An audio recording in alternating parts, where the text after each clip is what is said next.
mendengarkan isi hatimu. Terima kasih Bapak, dalam nama Yesus, haleluya. Amin. Shalom ibu-ibu, terima kasih semuanya sudah hadir. Pak, saya mau unmute Bapak, nggak bisa nih, Bapak bisa tolong unmute Pak? Bapak bisa tolong unmute? Sudah. Oh sudah, oke, silakan Pak. Thank you.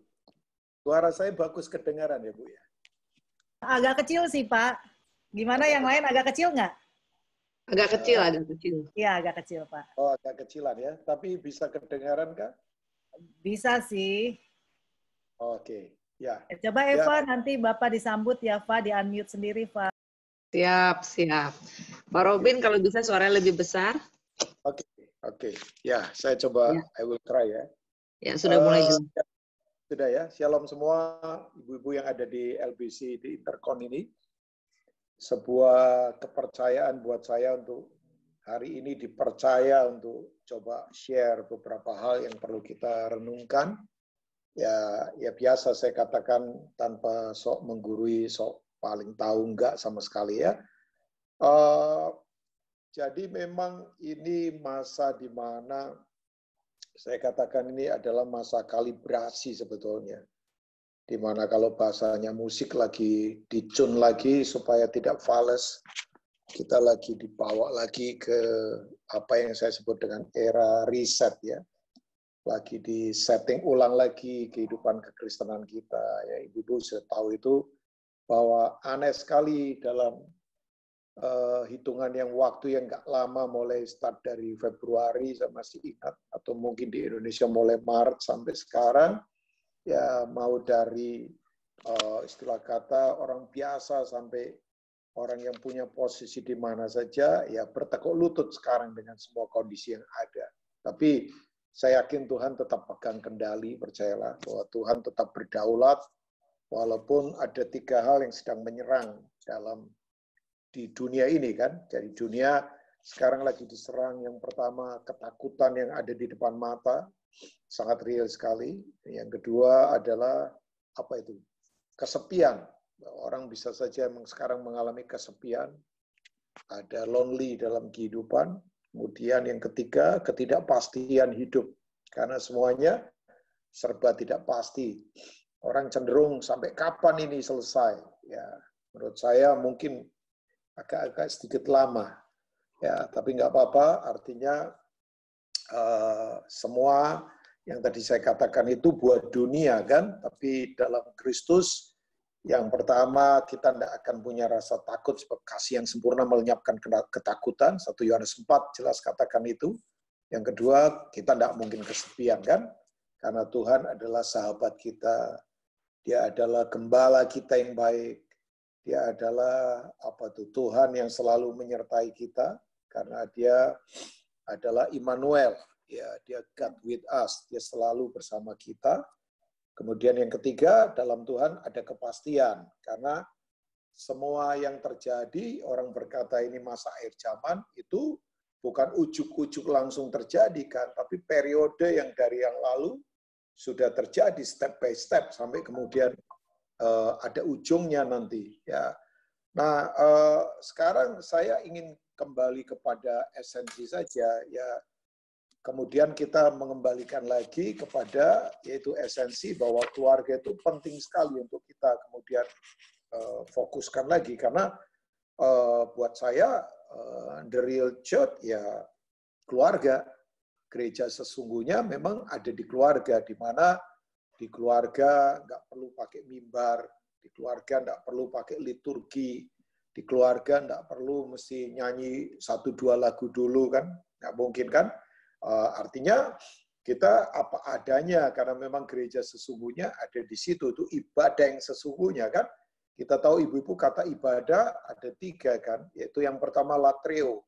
Latreo itu ibadah liturgi, ibadah acara ya yang biasa dilakukan di gedung-gedung gereja misalnya, itu kan ada ibadah liturgi, ada ibadah latreo itu yang disebut dengan ibadah liturgi. Ya, itu sekarang belum bisa dilakukan lagi, bahwa gedung-gedung peralatan tempat ibadah belum bisa belum bisa dipakai, tapi nggak apa-apa kan, tetap saja kita punya ibadah. Nah, yang kedua adalah Listrea, kita tahu kan, Yakobus 1 ayat 27, yaitu mengunjungi janda-janda miskin yang memang perlu ditolong. Ya, saya suka ingatkan anak muda bercanda, jangan mengunjungi janda-janda muda yang kaya, itu berbahaya itu ya. Sebab seringkali anak muda suka salah tafsir kan, itu janda-janda yang susah, yang tidak lagi punya pekerjaan, yang perlu ditolong.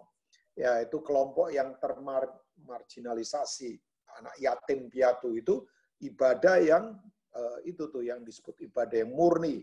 Ya, nah tapi yang ketiga yang sering ditulis di Alkitab Perjanjian Baru kan disebut dengan ibadah yang disebut dengan godly eusebia. Itu ibadah yang mengejar karakter Tuhan, di mana karakter Tuhan kita harus hidupi tiap hari.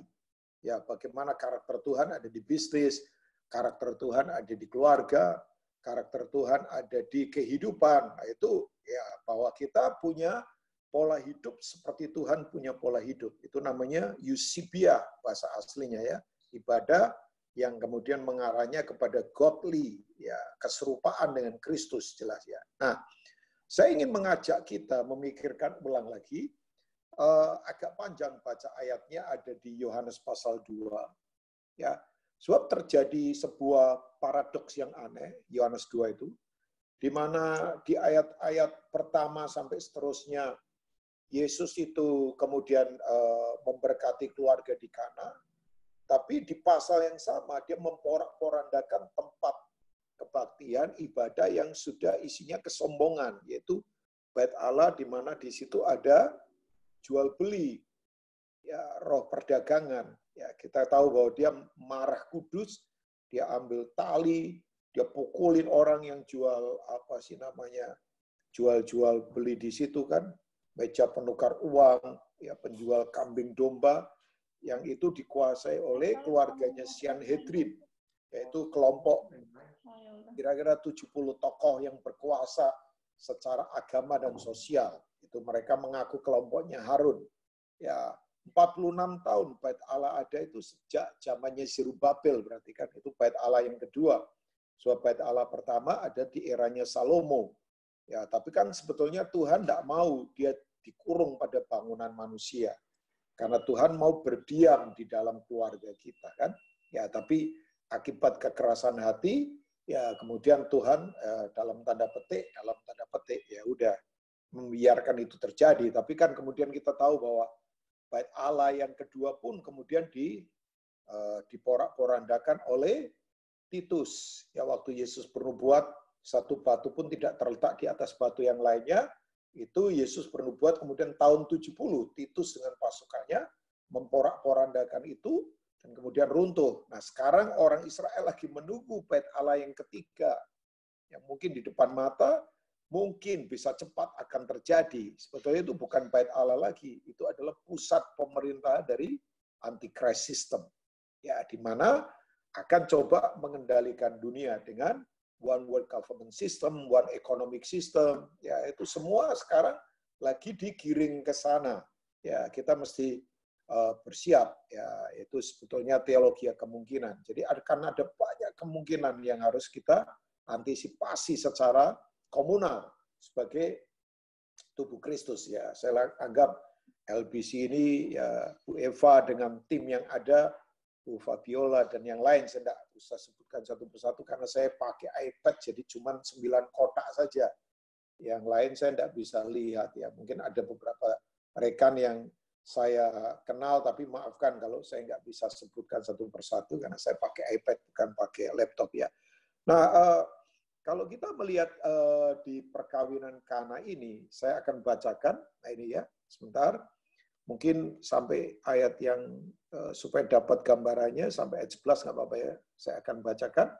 Pada hari ketiga ada perkawinan di Kana yang di Galilea dan Ibu Yesus ada di situ.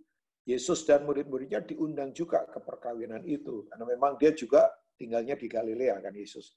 Ketika mereka kekurangan anggur, Ibu Yesus berkata kepadanya, mereka kehabisan anggur. Kata Yesus padanya ayat 4, mau apakah engkau daripada ke ibu saatku belum tiba. Tetapi Ibu Yesus berkata kepada pelayan-pelayan, apa yang dikatakan kepadamu, buatlah itu. Di situ ada 6 tempayan yang disediakan untuk pembasuhan menurut adat orang Yahudi, masing-masing isinya 2-3 buyung. Ya, Yesus berkata kepada pelayan-pelayan itu, isilah tempayan-tempayan itu penuh dengan air, dan mereka pun mengisinya sampai penuh. Lalu kata Yesus kepada mereka, sekarang cedoklah, bawalah kepada pemimpin pesta. Lalu mereka pun membawanya. Setelah pemimpin pesta itu mengecap air yang telah menjadi anggur itu, ia tidak tahu dari mana datangnya, tetapi pelayan-pelayan mencedok air itu mengetahuinya. Ia memanggil mempelai laki-laki dan berkata kepadanya, setiap orang mengidangkan anggur yang baik dahulu, dan sesudah orang puas minum, barulah yang kurang baik. Akan tetapi, engkau menyimpan anggur yang baik sampai sekarang. Hal itu dibuat Yesus di Kana yang di Galilea sebagai yang pertama dari tanda-tandanya. Jadi, this is the first miracle dalam pelayanannya ya. Dan dengan itu ia telah menyatakan kemuliaannya dan murid-muridnya percaya kepadanya. Yang di rumah yang setuju dengan saya katakan, amin. Ya. Nah, dari ayat-ayat ini saya akan coba tarik beberapa hal sederhana saja.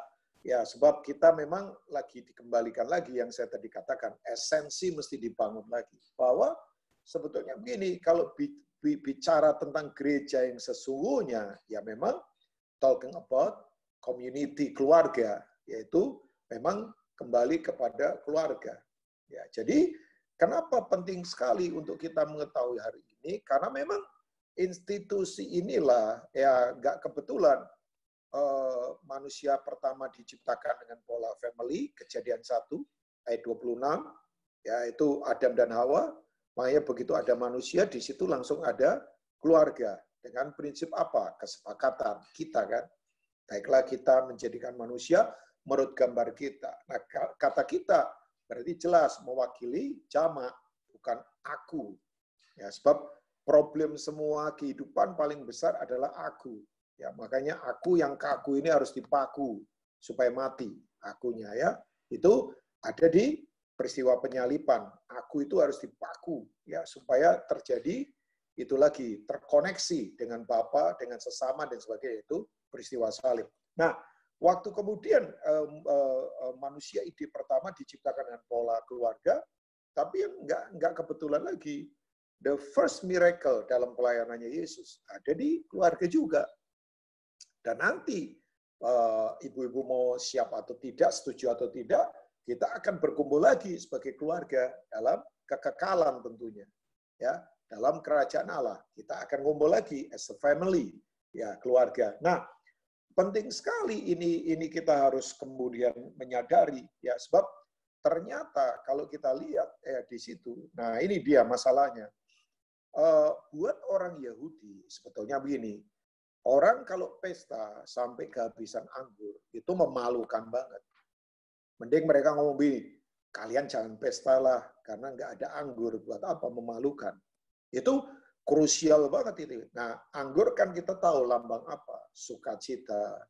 Anggur adalah lambang, kalau bahasanya rohani itu adalah revival sebetulnya. Kebangkitan rohani. Lawatan Tuhan itu kan kita suka nyanyi anggur baru tercurah. Ya sambil ciprat-ciprat tangan begitu. Sambil pakai gerakan, ada yang siram ember dan sebagainya kan, model-model begitu kan, ya boleh lah. Tapi memang anggur itu adalah lambang sukacita, anggur itu adalah lambang lawatan, lambang kebangkitan rohani. Nah, kalau saya bilang revival, bukan revival gaya panggung, di mana orang nangis-nangis tapi nangisnya nggak jelas, ya pertobatannya temporary, ya nangis saja tapi nggak berubah, bukan itu. Kebangkitan rohani sesungguhnya adalah ketika hidup dipulihkan dalam semua sisi secara holistik. Ya, jadi erangan kudus dari dalam, ya bukan temporary, bukan ya rasa perasaan sedih saja enggak, tapi ada sebuah itu duka cita yang kuat terhadap dosa. Nah, itu tuh. Ya. Nah, itu yang sekarang Tuhan lagi kembalikan. Nah, kembali lagi bahwa Tuhan mau mengembalikan itu keluarga untuk mengalami itu tadi, lawatan kebangkitan rohani. Di mana selama ini mungkin ya, bahkan saya mendengar, nggak tahu ibu-ibu mendengar atau tidak, statistik membuktikan bahwa selama pandemik ini di mana kata isolation itu menjadi populer sekarang kan. Ya, orang sekarang bahkan pemerintah kasih title kan sekarang new normal katanya ya. Padahal nggak tahu juga new normal itu seperti apa. Ya new normal ya sebetulnya ya new normal ya pakai masker, social distancing mesti dijaga, sering cuci tangan, itu kriterianya new normal. Tapi buat saya new normal itu adalah ini dia. Kalau norma-norma Tuhan kita praktekkan di keluarga, nah itu baru new normal itu.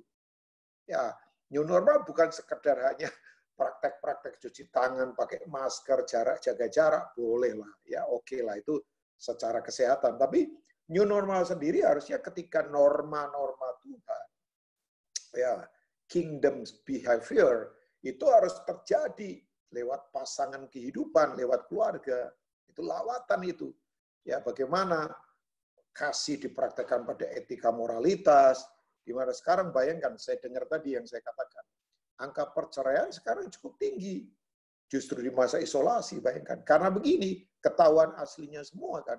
24 jam ketemu wajah yang sama, yang biasanya maaf, buat para pria ini. Rumah jadi tempat transit. Ya, bisa lebih keras lagi.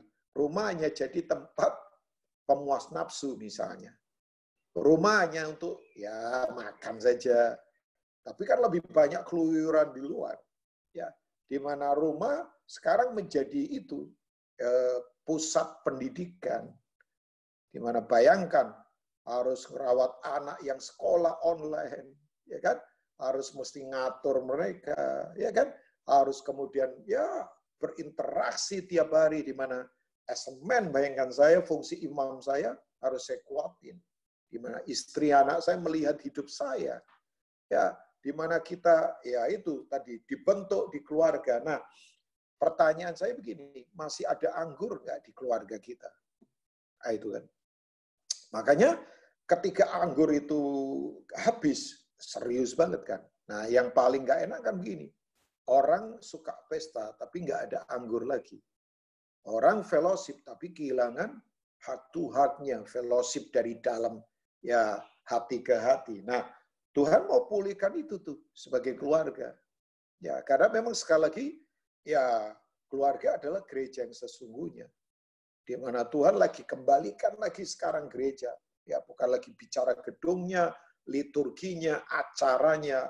Itu kan tools-nya saja. Which is itu tidak bisa dipakai, toh nggak apa-apa juga.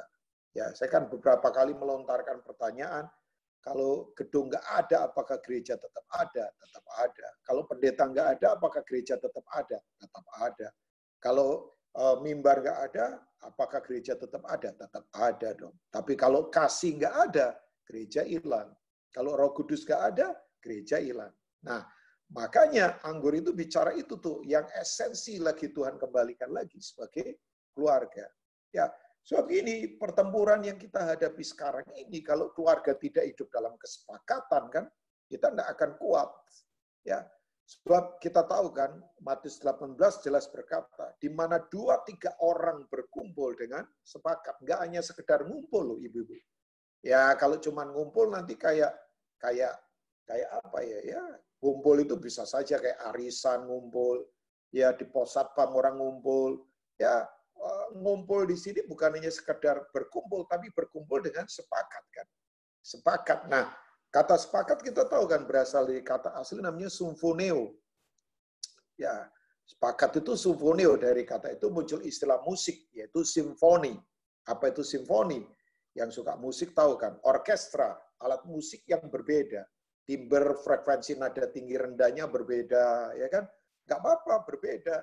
Tapi begitu disatukan oleh konduktor, ya Tuhan sendiri, maka yang berbeda itu kemudian akan menghasilkan suara yang bagus, namanya harmonisasi. Ya, bass beda dengan drum, drum beda dengan keyboard, keyboard beda dengan flute, flute beda dengan kemudian trompet dan sebagainya. Tapi begitu disatukan akan menghasilkan apa yang disebut dengan harmonisasi kehidupan.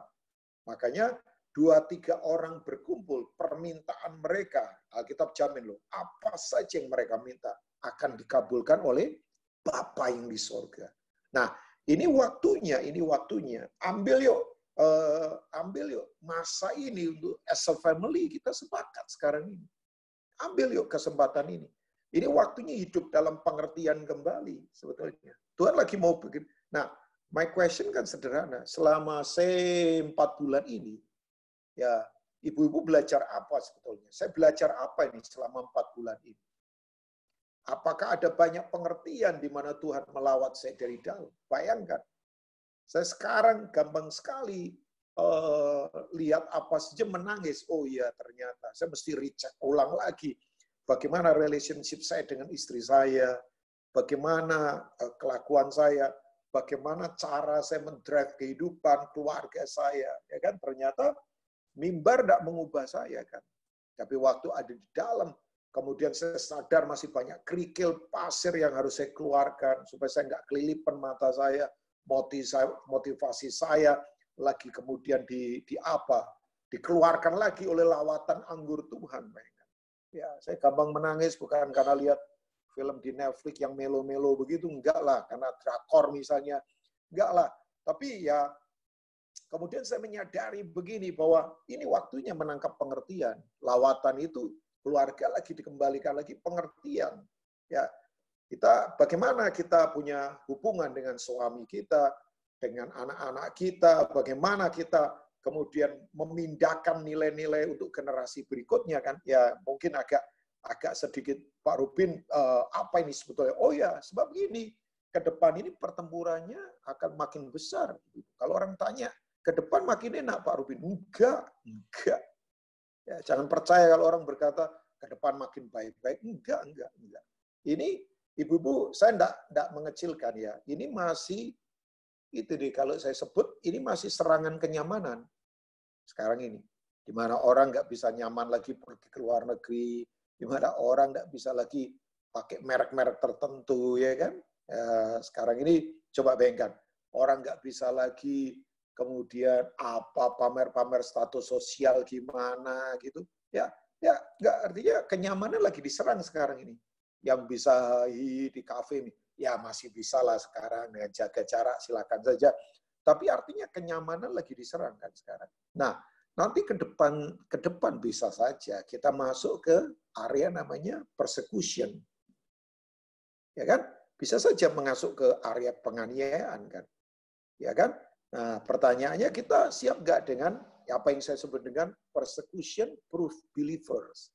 Orang-orang percaya yang tahan terhadap aniaya kehidupan kan. 1 Petrus 4 itu, Ibu-ibu.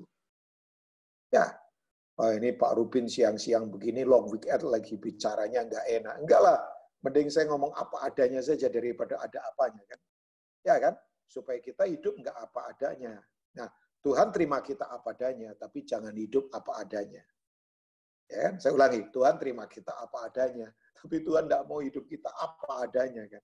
Ya, iman yang apa adanya, kekuatan enggak. Kita punya kekuatan yang terbatas. Nah, kita lagi di itu tuh, lagi dipersiapkan ini ke depan dengan banyak hal yang ya di depan mata memang nggak gampang. Mungkin saja anak-anak kita akan jadi the last generation in the world. Mungkin saja cucu kita akan menjadi generasi terakhir di bumi, mungkin loh. Ini jangan dibilang kemana-mana, Pak Rubin nafsirkan bahwa ini generasi terakhir. Nggak mungkin kan, saya tadi bilang mungkin, karena bonus kan, nggak ada yang tahu, tapi dengan percepatan yang ada, bayangkan, ya, dengan konflik-konflik yang secara global sekarang lagi di mana-mana kan, China, Amerika mulai memanas, isu rasialis mulai memanas, ya orang berkata mau election Pak, ada yang dijual, terserah lah, dengan cara apapun ya, tapi artinya kita lagi digiring kepada hal-hal yang kita perlu lawatan kembali di keluarga kita. Nah, ya, saya mendorong ibu-ibu kuatkan doa bersama suami, ya kan? Suami-suami yang suka berdosa mulai diajaklah untuk banyak berdoa, misalnya gitu ya. Ya, yang mulai kehilangan api dari Tuhan, tarik kembalilah. Ibu-ibu kan di LBC mengerti prinsip itu ya, mesti kembali lagi bangun mesbah yang kuat supaya pengertian kita dapat. Sebab begini Ibu-ibu, orang kalau mengerti yang dia kejar bukan mainan baru, tapi hati yang baru. Ya. Jangan mengejar mainan yang baru, tapi kejarlah hati yang baru. Kan orang suka begini, "Bo, cepat selesai ya, supaya saya bisa pergi lagi ke Eropa, supaya saya bisa beli-beli apa lagi." Bolehlah, bolehlah. Tapi kan itu mainan baru. Cuma nanti kalau dapat mainan baru, masih tetap sombong nggak? Masih tetap congkak nggak? Masih tetap keras hati nggak? Masih tetap itu nggak? Munafik nggak? Berarti nanti mainan baru saja, tapi nggak dapat hati yang baru. Ya kan?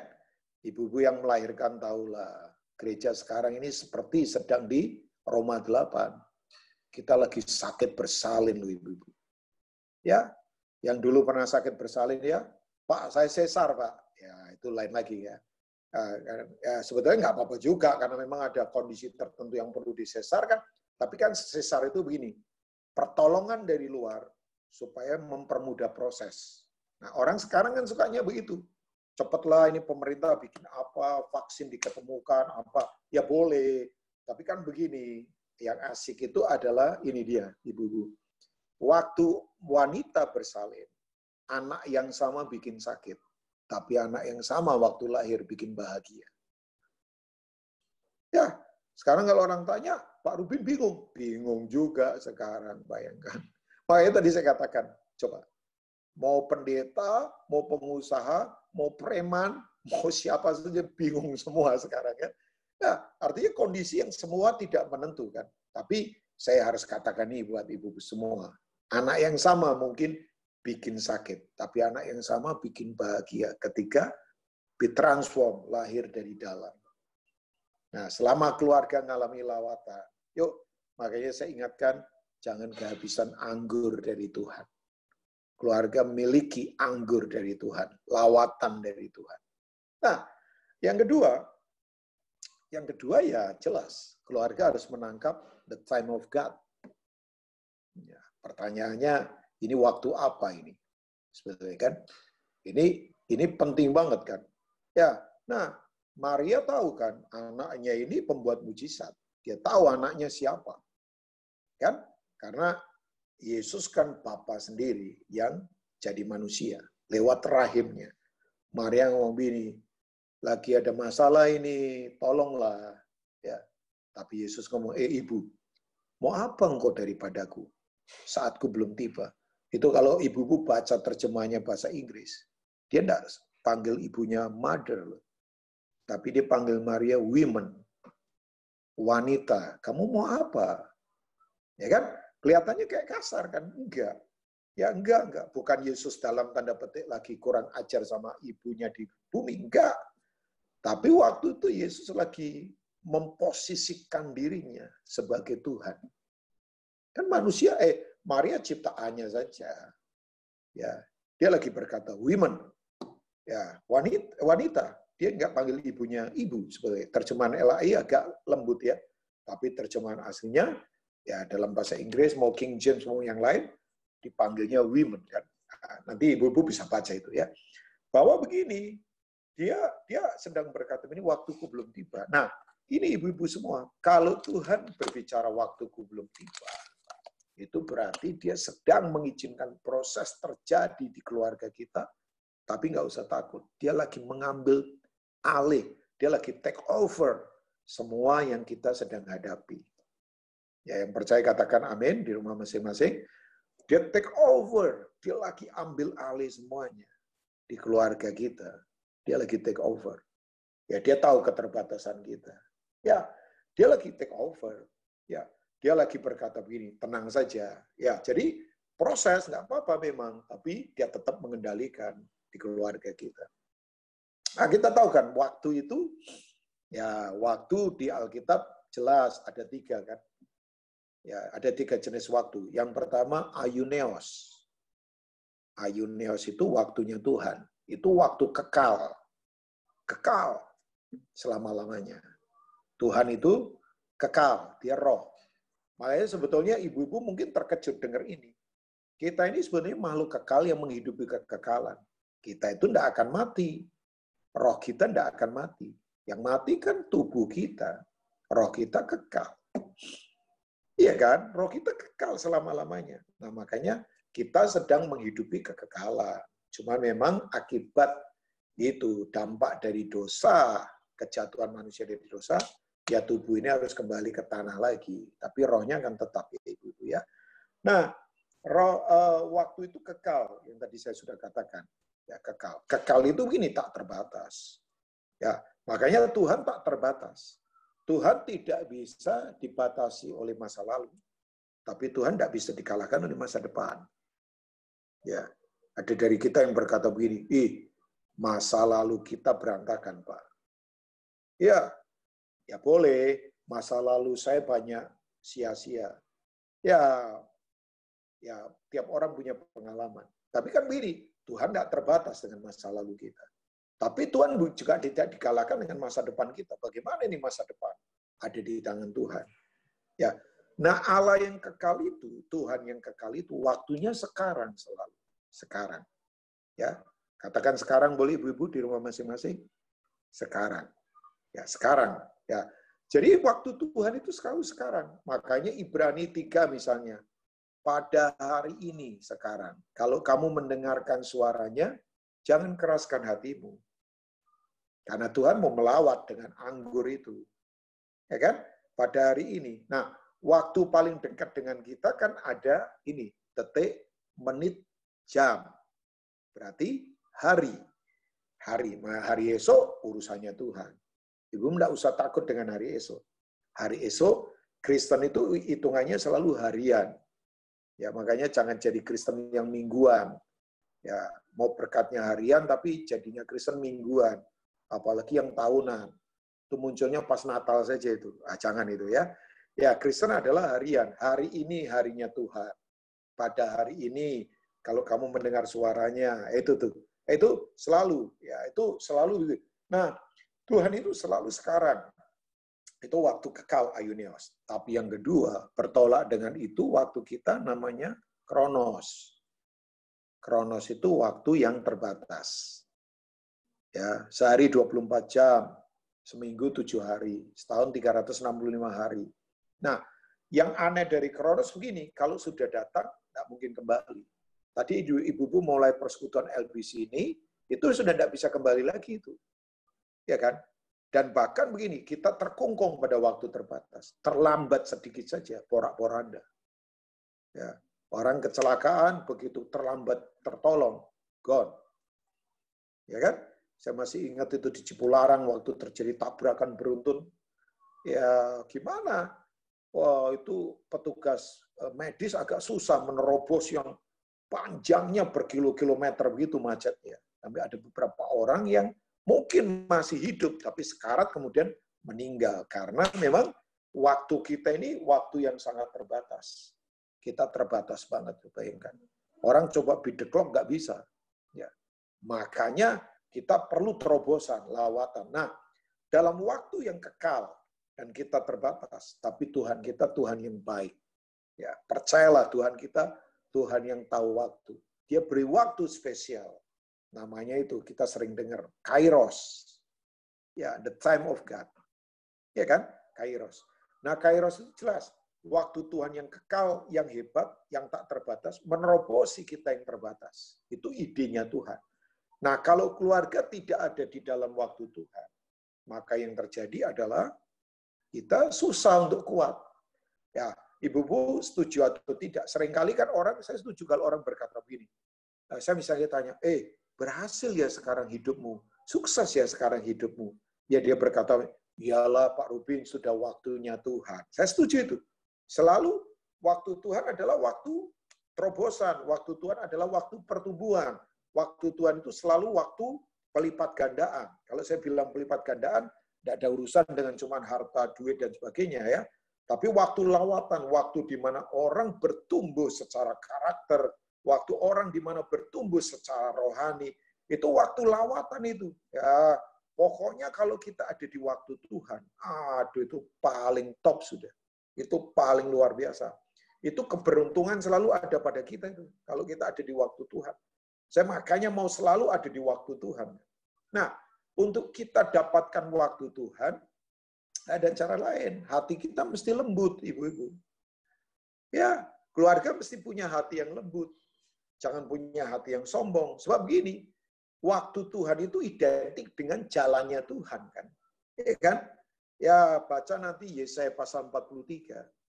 Aneh kan? Jalan Tuhan itu, Tuhan bikin jalan di padang gurun.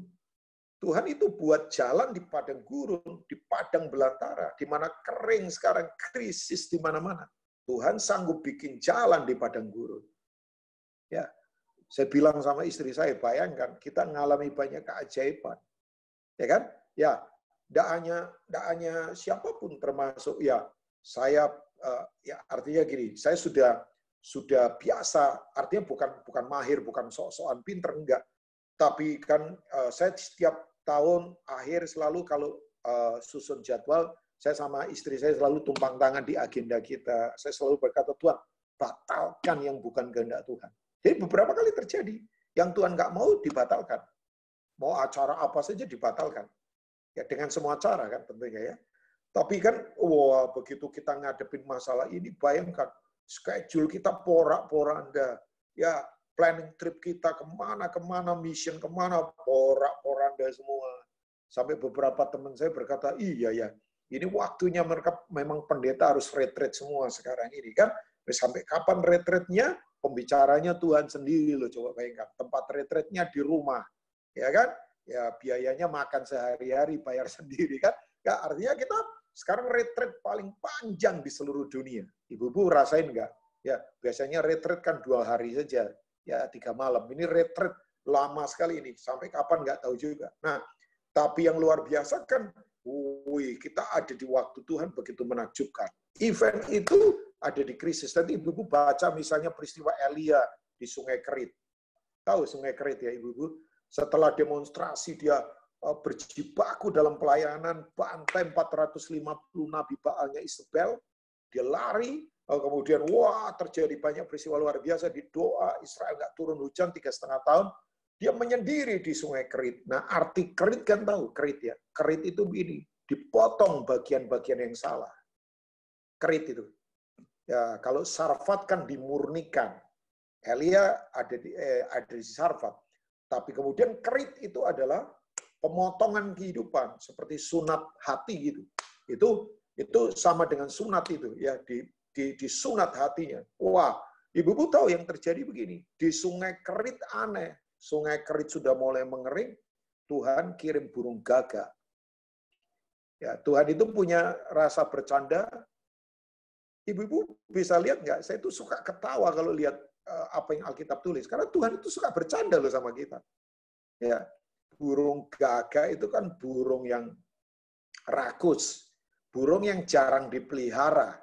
Saya yakin bapak-bapak atau suami-suami ibu-ibu yang suka punya hobi misalnya pelihara burung-burung hias, burung-burung apa yang suaranya merdu kan. Jarang ada yang pelihara burung gagak, itu pria aneh itu. Kalau dia sampai pelihara burung gagak, coba kita cek masa lalunya itu aneh itu kan, burung pemakan bangkai. Tapi begini ibu-ibu, Tuhan kirim cateringnya lewat burung gagak, jadi gojeknya pakai burung gagak. Itu burung gagak disuruh, ya dia memberontak takut, malaikat kemudian menampakkan diri. Tapi yang luar biasa, ibu-ibu tahu nggak? Itu burung gagak paruhnya seberapa sih? Tapi tiap hari, saya nggak tahu jumlahnya berapa, tiap hari kirim roti dan itu tuh daging. Ya, paruhnya kecil, tapi orang berkata tidak signifikan ya Pak Rubin. Ya mungkin, tapi mujizatnya justru itu tuh cukup. Mujizatnya justru di cukupnya ini. Saya yakin ibu-ibu ngalami ini sekarang ya. Saya yakin beberapa dari kita ngalami ini. Saya ngalami banget ini. Nah itu waktu Tuhan itu, makanya waktu Tuhan paling indah sekali. Nanti ibu-ibu baca Pengkhotbah pasal 3 lah ya. Ada 14 pasang waktu, negatif dan positif. Ibu-ibu baca. Ada waktu untuk lahir, positif. Ada waktu untuk mati, negatif. Ada waktu untuk untung, positif. Ada waktu untuk rugi, negatif. Ada waktu untuk memeluk, positif. Sekarang nggak boleh memeluk. Ya, LBC kalau ketemu sudah jaga jarak. Salamnya sudah salam model jarak jauh ya. Mungkin dulu kan cipika-cipiki. Sekarang ada waktu untuk tidak memeluk. Ada waktu untuk perang, ada waktu untuk damai. Positif dan negatif. Tapi begini, mau positif mau negatif, nggak usah takut. Tuhan membuat segala sesuatu indah pada waktunya. Ya, bahkan dia menaruh kekekalan. Ya, nanti Ibu baca ayat yang ke-11 itu. Tuhan membuat indah segala sesuatu pada waktunya. Dan dia taruh kekekalan. Aiuneo asili. Kairos itu. Tapi sayangnya, nah ini, pengkhotbah berkata, manusia tidak menyelami perbuatan Tuhan. Menyelami itu berarti harus ada di kedalaman. Jadi sekarang waktunya untuk kita begini, menangkap pengertian dengan apa yang Tuhan sedang kerjakan. Ya, jadi begini, bagaimana ciri orang menangkap pengertian? Nggak marah, nggak ngomel, nggak salahkan keadaan. Makanya ibu-ibu tahu nggak? Saya suka dari Maria. Maria berkata ini sama pelayan, kalian siap saja. Dia ngomong apa, lakukan saja. Nah itu tuh, saya suka. Jadi Maria preparation pada semua pelayan. Nah, saya dorong ibu-ibu, yuk ingatkan sama suami kita dan anak-anak kita. Sudah, Tuhan bicara apa saja, lakukan saja. Ya kan? Jadi dia bilang apa saja, kerjakan saja. Maria kan berkata begini sama para pelayan. Apa yang dia katakan, lakukan saja. Sudah, lakukan saja. Ini bahkan waktunya ibu-ibu semua ya. Ini waktunya. Saya nggak tahu ibu-ibu setuju atau tidak. Kalau kita ini sekarang banyak ditarik ke dalam, ya bolehlah dengerin YouTube-nya para pendeta.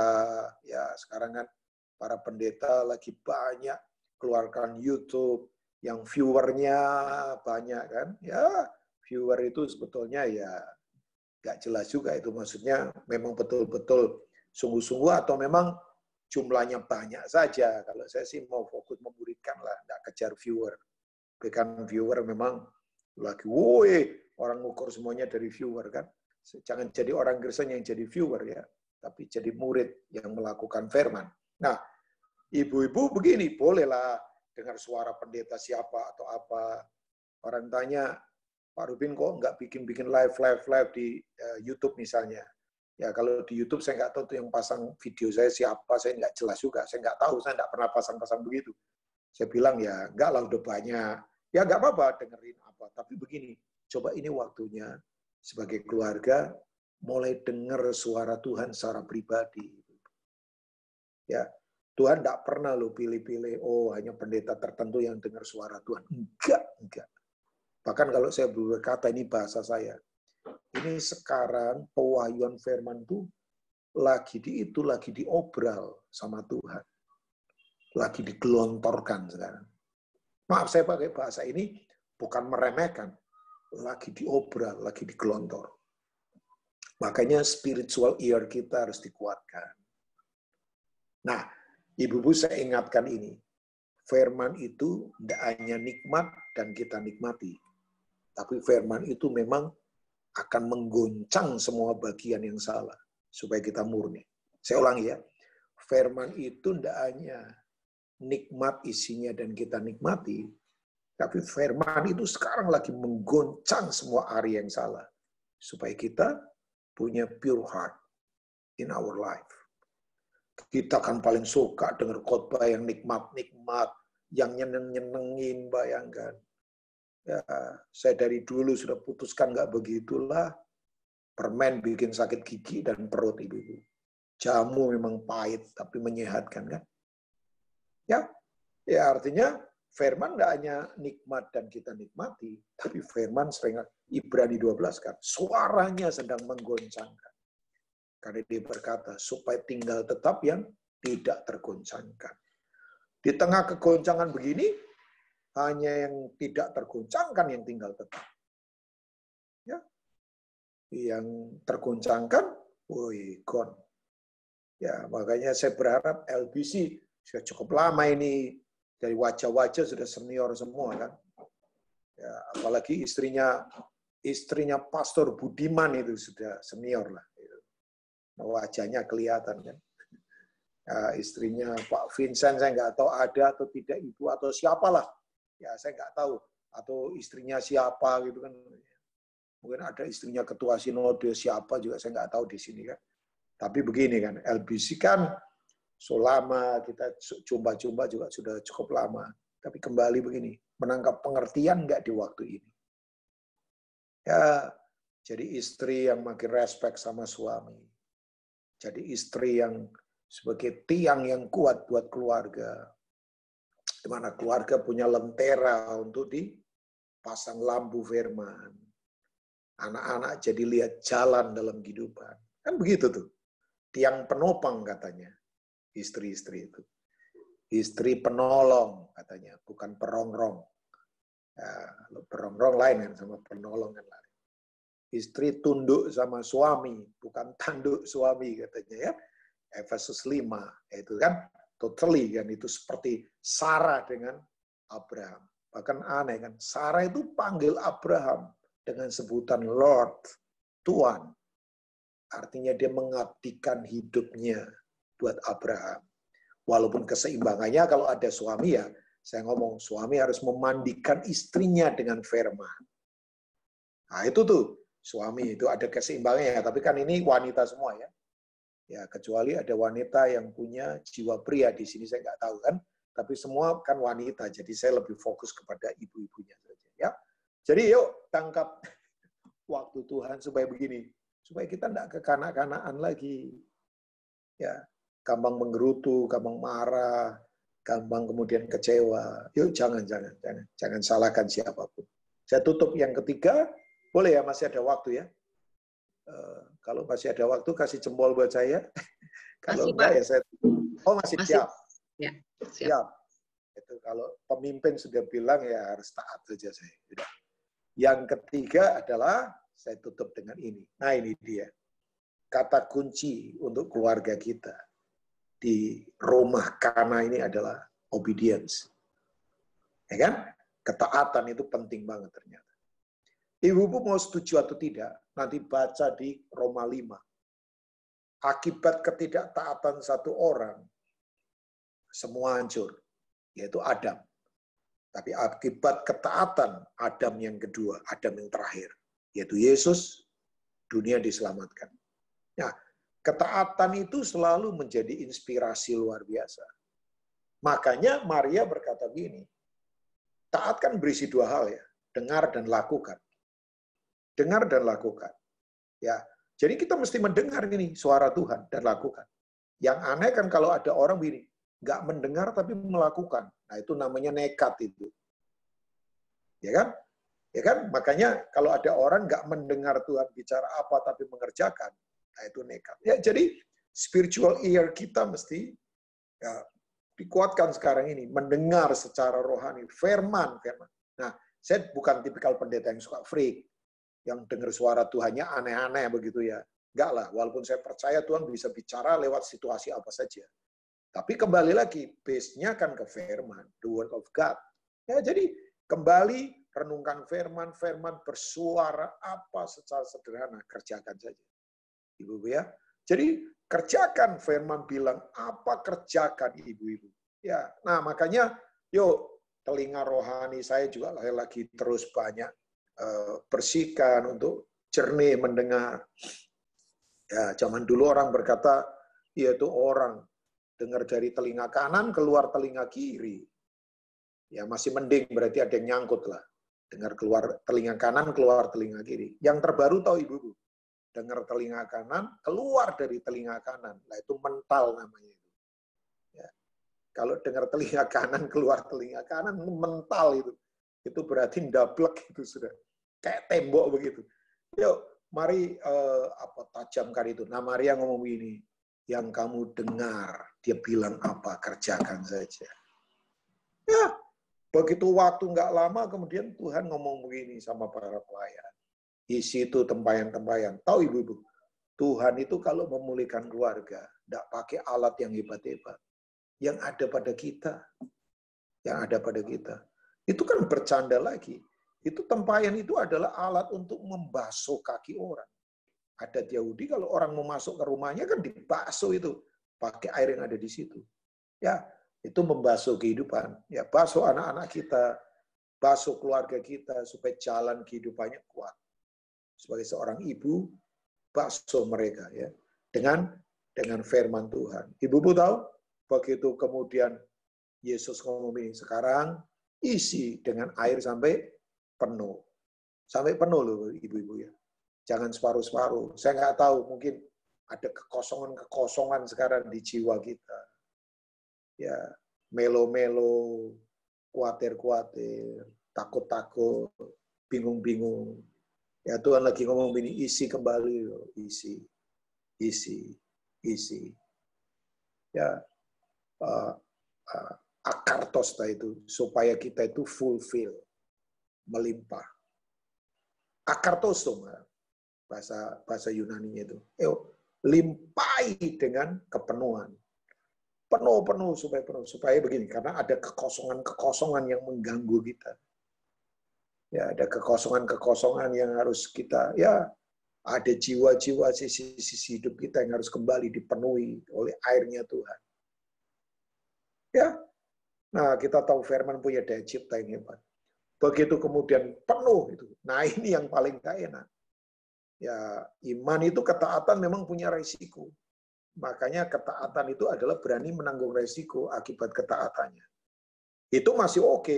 Waktu kemudian Tuhan ngomongin, sekarang cedok, kasih ke pemimpin pesta. Ibu-ibu tahu nggak? Itu pemimpin pesta lagi panik. Saya yakin dia dimaki oleh keluarganya laki-laki. Memalukan itu secara tradisi Yahudi.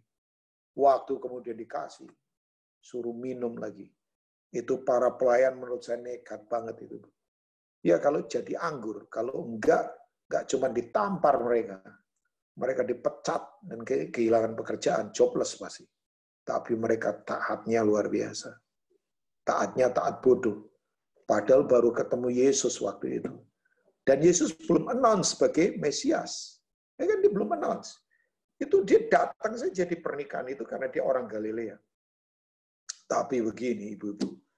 Begitu kemudian diminum, bayangkan. Ya, air yang tidak ada senyawa secara anggur, tidak ada apa, bayangkan anggur itu kan kalau butuh bertahun-tahun fermentasi makin enak kan. Tapi begitu kemudian diminum dalam hitungan detik, warna berubah, senyawa berubah, semuanya berubah. Bahkan dikatakan begini, anggurnya tetap terbaik sampai kemudian begini pesta itu selesai. Makanya dia berkata, orang kan suka menyimpan anggur yang baik. Ya maksudnya anggur itu disimpan sampai nanti kan. Tapi begini, biasanya kan begini ibu-ibu semua. Orang Yahudi kalau pesta, kasih dulu yang baik-baik, setelah orang agak mabuk begitu kan, minum anggur yang nggak baik juga nggak kerasa. Orang mabuk kan begitu, mau minum apa juga nggak kerasa. Jadi tipu-tipu pakai yang begitulah. Tapi begini, pemimpin pestanya yang sudah punya pengalaman bertahun-tahun jadi IO, dia berkata, gila ini, sampai selesainya pesta ini, anggurnya terbaik. Makanya saya bilang, dalam Tuhan, keluarga kita ini di tengah semua krisis yang ada, Tuhan selalu siapkan yang terbaik. Ya, untuk Tuhan dipermuliakan. Ya. Nah, yang saya kagum dari para pelayan, kita semua para pelayan, dia tidak hanya mengalami mujizat, tapi dia melihat prosesnya bagaimana itu terjadi. Nah, itu yang namanya pengertian. Siniemi. Ya, sebab begini, Tuhan lebih suka proses daripada hasil. Makanya tadi saya katakan, orang yang tidak mengerti sukanya hasil seketika, tapi orang yang mengerti sukanya proses bersama Tuhan. Lain levelnya. Tadi pemimpin pestanya dapat hasil, oke lah, oke. Tapi para pelayan tadi menikmati proses siapa dia. Lain orang Kristen begitu, ya mau terjadi aniaya di depan ini ya dia lain. Cara bersikapnya akan berbeda ya, ibu-ibu semua. Jadi ketaatan harus dibangun. Ketaatan itu inspirasi. Sekarang diperlukan wanita-wanita yang taat untuk punya inspirasi. Saya tutup dengan bahasa ini. Saya bukan sastrawan, tapi saya suka merenungkan kata-kata ini. Ketaatan satu orang itu membuat alam semesta bereaksi. Di mana ada ketaatan, alam semesta bereaksi. Langit, bumi, dan semua isinya bereaksi.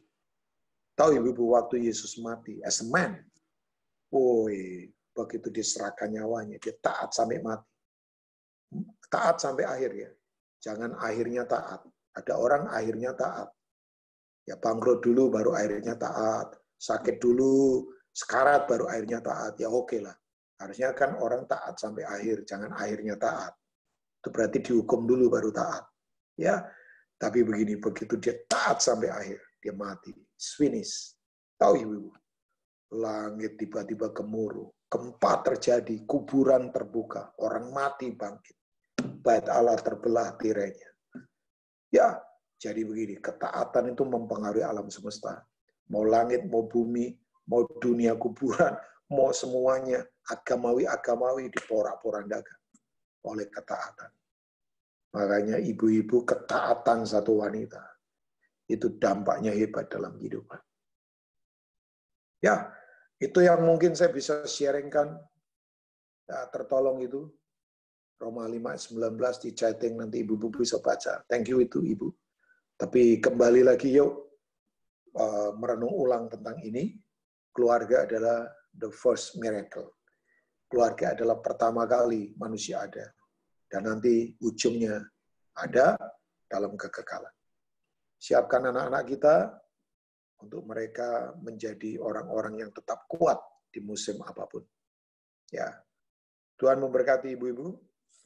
I want pray for you all ya. Saya ingin berdoa buat ibu-ibu semua sebelum saya serahkan pada yang bertugas selanjutnya. Mari di rumah ambil waktu sebentar. Kita merendahkan hati.